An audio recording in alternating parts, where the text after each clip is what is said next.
Bruxelles, salut les amis, c'est Agnès de Masterlife et on est au jour 31 de confinement ici à Bruxelles.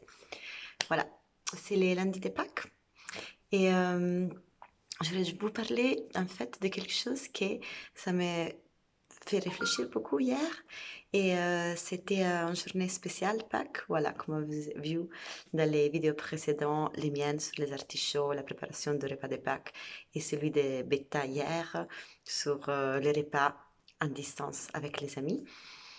Voilà, mes réflexions sur hier, c'était un Pâques très spécial, que c'était plein d'amour et plein d'amitié à distance avec la famille et les amis, et on a quand même pu profiter de tout ça. Et on reste quand même dans cette vie vraiment de partage et de redécouverte de nos habitudes positives dans les confinements. Et vers la fin de la journée, on a fait une petite mission locale avec une autre amie d'amener des gâteaux de Pâques à les voisins. Et voilà.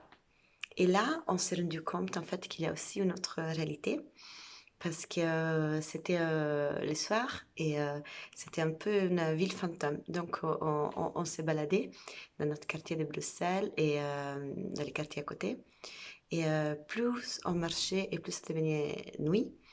Et plus c'était vraiment un fantôme. On regardait les vitrines des magasins qui s'étaient fermés, les mêmes vitrines il y a un mois. Donc on commence à comprendre que tout est en suspens, suspendu. Voilà, comme dans un film apocalyptique. C'était vraiment une sensation politique. Et aussi, on voyait des gens un peu perdus dans la rue. Voilà, des gens un peu bizarres parfois. Et donc, on s'est rendu compte que nous, on vit dans cette boule. Voilà, où on a une vie virtuelle, sociale, avec la famille, les amis, à distance, notre travail à distance, les projets, on cuisine, on se fait plaisir, on se prend soin de soi, on se redécouvre, on pense, on imagine comme ce sera le monde dehors, magnifique. Mais la réalité, il y a comme une deuxième réalité où tout est suspendu pour l'instant et on voit aussi parfois dans les rues la souffrance de certains et aussi des comportements bizarres. Et voilà, je voulais juste faire cette réflexion parce que je pense qu'il y a deux confinements différents en ce moment.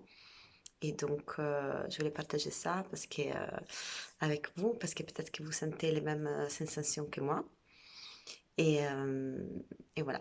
Et c'était un peu le pensée qui m'accompagnait tout au long de la journée pour voir un peu comme dans les prochains jours de confinement, je pourrais vraiment m'investir plus sur créer un monde meilleur pour le futur.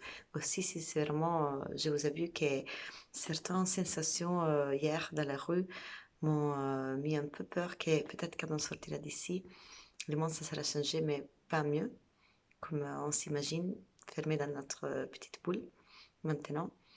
Mais j'espère que ça sera un moment pour nous tous vraiment de après mettre en action ce que nous avons appris en ce moment de confinement. Et je vous embrasse tous. Et j'espère que vous avez passé un bon lundi de Pâques. Bon, que certaines choses ne changent pas. Donc, les temps peut être un peu plus bizarres que les autres jours. Il fait un peu plus froid. Voilà, comme d'habitude, les lundis de Pâques. On s'attend de beau temps. Mais c'est un peu bizarre quand même. Un grand bisou à tout le monde. Ciao.